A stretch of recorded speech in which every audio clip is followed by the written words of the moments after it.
Hello नमस्कार दोस्तों। मैं अमित कुमार आप सभी का आपके अपने YouTube channel the brain education पर हार्दिक अभिनंदन करता हूँ।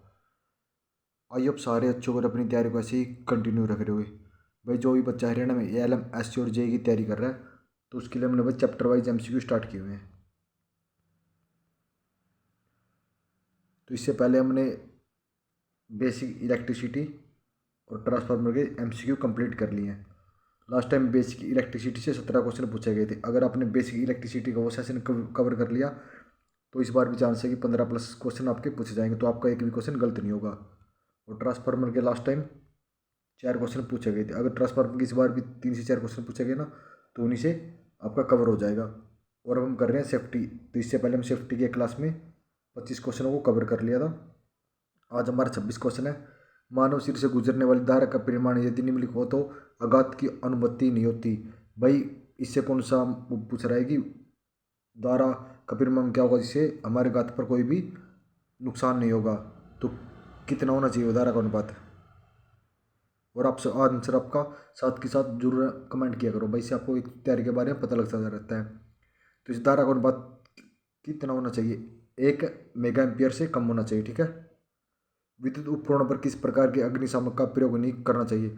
तो विद्युत उपकरणों पर किस प्रकार के अग्निशामक का उपयोग नहीं करना चाहिए भाई, करो अपना आंसर कमेंट। तो किस प्रकार के उपयोग नहीं करना चाहिए, फॉग और जाग प्रकार के। क्लोरीन सिस्टम वार्डों को निम्न में से किस संकेत के साथ पोस्ट किया जाता है। तो क्लोरीन सिस्टम वार्डों को निम्न में से किस संकेत के साथ पोस्ट किया जाता है, पता किसी को इसका आंसर। तो इसका है भाई प्रवेश को प्रतिबंध करने, प्रवेश को प्रतिबंध करके और स्वास्थ्य खतरों को चेतावनी देने और आग विस्फोट के खतरों को चेतावनी के लिए प्रयोग किया जाता है। Option number D correct answer हो जाएगा। निम्न में से 5S प्रणाली का भाग नहीं है। तो भाई इनमें से 5S प्रणाली का कौन सा भाग नहीं है। तो साइन भी है, स्टार्ट भी है और सस्टेन भी है, लेकिन स्वैप नहीं है। ऑप्शन नंबर सी इसका करेक्ट आंसर हो जाएगा।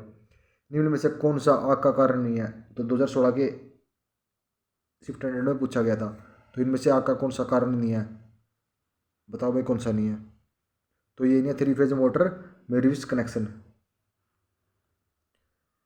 निम्न में से कौन सा विद्युतीय दुर्घटना को रोकने वाली एक सुरक्षित कार्य प्रक्रिया नहीं है, बताओ नहीं। तो निम्न में से कौन सी विद्युत दुर्घटना को रोक सकने वाली एक सुरक्षित कार्य प्रक्रिया नहीं है। तो कौन सी नहीं इनमें से भाई। तो उपयुक्त सुरक्षात्मक उपकरणों का उपयोग की उपेक्षा करना। ऑप्शन नंबर ए इसका करेक्ट आंसर हो जाएगा। फ्रीजिंग धारा धारा के मान में होने वाली वह वृद्धि है जिसकी वजह से विद्युत झटके के संपर्क में आने वाले किसी व्यक्ति की मांसपेशियों में संकुचन उत्पन्न होती है और उसे धारा स्रोत से अलग कर होने से रोकता है। इस फ्रीजिंग में धारा का अनुमानित सीमा लगभग कितनी होनी चाहिए। तो क्या बोल रहा है, फ्रीजिंग धारा धारा के मान में होने वाली वृद्धि है जिसकी वजह से विद्युत झटके के संपर्क में आने वाले किसी व्यक्ति की मांसपेशियां में संकुचन उत्पन्न हो जाती है। इसे धारा स्रोत से अलग होने से रोकने की फ्रीजिंग धारा की अनुमति सीमा लगभग कितनी होती है। तो कितनी सीमा होनी चाहिए बस की। तो इसकी होनी चाहिए 1 से 2 मेगा एम्पियर तक। विद्युत संपर्क में आए व्यक्ति को छुड़ाने के लिए। तो विद्युत संपर्क में आए व्यक्ति को छुड़ाने के लिए क्या करना चाहिए सबसे पहले। तो सबसे पहले मेन स्विच को ऑफ कर देना चाहिए। किसको, मेन स्विच को सबसे पहले हमें ऑफ कर देना चाहिए। नेक्स्ट क्वेश्चन है वैद्युत कार्यशालाओं में अग्निशमन हेतु। तो विद्युत कार्यशालाओं में अग्निशमन हेतु क्या होना चाहिए, जरूरी है भाई। तो अग्निशामक यंत्र उपलब्ध होना चाहिए, तो ठीक है भाई। रेत से भरी बाल्टियाँ उपलब्ध होनी चाहिए, भी ठीक है। जल की व्यवस्था हेतु जल से भरी ओवरहेड टंकी होनी चाहिए, भी ठीक है। तो उपरोक्त तीनों इसका करेक्ट आंसर हो जाएगा। विद्युत तारों में लगी आग को किस प्रकार नहीं बुझाना चाहिए। तो विद्युत तारों में लगी आग को किस प्रकार से नहीं बुझाना चाहिए भाई, करो कमेंट। तो जाग पैदा करके अग्निशामक यंत्रों से, ठीक है, इसको आग को नहीं बुझाना चाहिए। अग्नि की आग किस वर्ग में सूक्ष्म चूर्ण शामक का प्रयोग किया जाता है। तो अग्नि के किस वर्ग की आग में सूक्ष्म चूर्ण शामक का प्रयोग किया जाता है। तो कौन सी आग में किया जाता है भाई, वो करो कमेंट अगर किसी को पता हो तो वर्ग ए की आग में। दुर्घटनाएं आमतौर पर निम्नलिखित कारकों में से किस कारण से होती है। दुर्घटना किस कारण से होती है, तो बताओ भाई, बताओ बताओ अपना आंसर कमेंट करो भाई। 37 का। तो ये होती है मशीन की गलती से, ठीक है। निम्न में से कौन सा रोधक पदार्थ कपास के टुकड़े के रासायनिक उपचार से बनाया गया। तो कपास के टुकड़े के रासायनिक उपचार से कौन सा बनाया गया इनमें से? अगर किसी को पता हो तो आंसर कमेंट करना। 38 का क्या आंसर आ जाएगा? रासायनिक रीति से बनाया गया कृत्रिम कपड़ा से लेदराइट कहते हैं, ऑप्शन नंबर बी।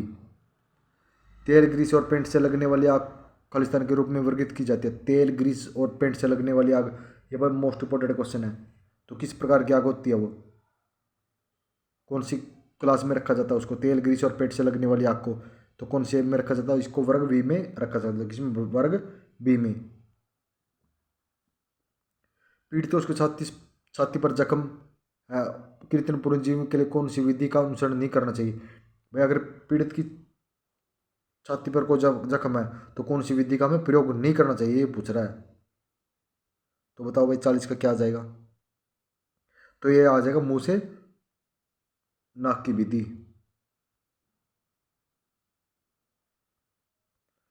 हेलोन अग्निशामक में इनमें से कौन सी सामग्री भरी जाती है? तो हेलोन अग्निशामक में इनमें से कौन सी सामग्री भरी जाती है? करो भाई कमेंट, अपना आंसर कमेंट। तो इसमें भरी जाती है ब्रोमो क्लोरो डाइफ्लोरो मैथेन। कौन सी? ब्रोमो क्लोरो डाइफ्लोरो मैथेन भरी जाती है। 5S अवधारणा का दूसरा चरण क्या है? 5S अवधारणा का दूसरा चरण कौन सा है? अगर किसी को पता हो तो बताओ भाई। 5S का दूसरा चरण तो यह क्रमबद्ध व्यवस्था होती है। विद्युतीय यंत्रों में यह सुनिश्चित करने के लिए प्रयुक्त अवधारणा को क्या कहा जाता है कि लोग गलती से इसके विद्युत में भागों के संपर्क में न आए? तो विद्युत यंत्रों में यह सुनिश्चित करने के लिए प्रयुक्त आवरण को क्या कहा जाता है जिसमें लोग गलती से इसमें विद्युत भागों के संपर्क में ना आए? तो बताओ भाई क्या करना चाहिए इसमें? गार्डिंग, ग्राउंडिंग, कवरिंग या लेबरिंग? बताओ भाई 43 का क्या आंसर आ जाएगा? तो यह आ जाएगा गार्डिंग, ऑप्शन नंबर बी। त्वचा सहित मनुष्यों का आंतरिक प्रतिरोध लगभग किस सीमा में होता है? त्वचा सहित मनुष्यों का आंतरिक प्रतिरोध लगभग किस सीमा में होता है? कितनी सीमा में होता है? 44 का। तो ये होता है 500 से 3000 ओम के बीच। CO2 अग्निशामक निम्न में से किस प्रकार की अग्नि को बुझाने के काम आता है? तो CO2 अग्निशामक निम्न में से किस प्रकार की अग्नि को बुझाने का काम आता है? तो CO2 किस में आता है? करो भाई वर्ग A, C, A, B। बताओ भाई कौन सी याद आता है CO2? अगर किसी को पता हो तो मोस्ट इंपोर्टेंट क्वेश्चन है। तो ये वर्ग बी और डी की आग बुझाने में CO2 का प्रयोग किया जाता है। 22 तरह उपचार प्लांट में अम्ल अपशिष्ट को खालिस्तान में मिलाने की निष्प्रसन बाविक क्रिया क्या बोल रहा है? 22 तरह उपचार प्लांट में अम्ल अपशिष्ट को मिलाने की निष्प्रभावी किया जा सकता है। तो किसके द्वारा इसको निष्प्रभावी किया जा सकता है? ये पूछ रहा है भावी उपचार प्लांट में अम्ल अपशिष्ट को। तो इसका आंसर आ जाएगा सार। कपास या अन्य कपड़े के कारण लगने वाली आग को बुझाने के लिए निम्न में से कौन सा अग्निशामक उपयोग किया जाता है? तो कपास और अन्य कपड़े, मतलब एक तो कपास के कपड़े हो गए या कोई अन्य कपड़ा, तो उस पर कौन सी, मतलब उसमें आग लगी है तो उसमें किस प्रकार का हम प्रयोग करते हैं? बताओ भाई अगर किसी को पता हो तो इसमें हम करते हैं सूक्ष्म रासायनिक का उपयोग करते हैं। पानी के ऑक्सीड के बारे में कौन सा बयान गलत है? तो पानी के बारे में बताना कि कौन सा बयान गलत है भाई। 48 का बताओ भाई। 48 का क्या हो जाएगा? अग्नि त्रिकोण का ऑक्सीजन तत्व लेकर आग को बुझाना। विद्युत उपकरणों का प्रयोग करते समय निम्न में से कौन सी सावधानी बरतनी चाहिए? तो विद्युत उपकरणों का प्रयोग करते समय निम्न में से कौन सी सावधानी बरतनी चाहिए? तो कौन सी सावधानी हमें बरतनी चाहिए वह विद्युत उपकरणों का प्रयोग करते समय? अगर किसी को पता हो तो जरूर आंसर कमेंट करना। तो इसमें किसी भी नगण्य तार को नहीं पकड़ना चाहिए, ऑप्शन नंबर ए इसका करेक्ट आंसर हो जाएगा। IE नियम का उद्देश्य क्या है? तो IE नियम का क्या उद्देश्य है? अगर किसी को पता हो तो बताओ भाई। तो ये सुरक्षा और सुरक्षा के लिए होता है। कौन सा IE नियम? तो सुरक्षा और सुरक्षा के लिए होता है भाई। हमने सेफ्टी के हमारे 50 क्वेश्चन को हमने कवर कर लिया, तो एक क्लास में और हम 25 क्वेश्चन अराउंड कवर कर लेंगे।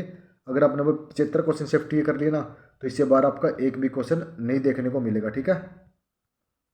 और ये छोटे छोटे सेशन आपके लिए बहुत ज़्यादा इंपॉर्टेंट रहते हैं भाई। एक तो हमने MCQ चला हुआ 10,000, उसमें हम 10,000 MCQ करेंगे, और एक हमारा PYQ का भी सेशन चला हुआ। अगर आपने तीनों सेशन अच्छे से कर लिया ना भाई, मैं गारंटी देता हूँ आप पास्ट प्लस टेक्निकल में यहाँ से स्कोर कर जाओगे अपना।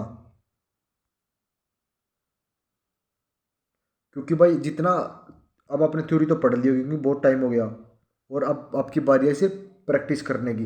प्रैक्टिस के साथ साथ वो सब शॉर्ट नोट्स है भाई, वो हम 3 से 4 मिनट की क्लास में उन शॉर्ट नोट्स से करीब हम 50 क्वेश्चन को कवर कर लेते हैं। अगर आप डेली उस सेशन को सेशन से जुड़ गए ना, तो आप कहीं से भी पढ़ रहे हो, सिर्फ 10 मिनट के आसपास का ये सेशन रहता है, और टोटल 10 मिनट का वो, सिर्फ 20 मिनट हमारे साथ जुड़ जाओ ना टेक्निकल पढ़ने के लिए, भैया आप 100% यहाँ से सिलेक्शन लेके जाओगे। ठीक है, मिलते हैं नेक्स्ट वीडियो में जल्दी ही। जय हिंद, जय भारत।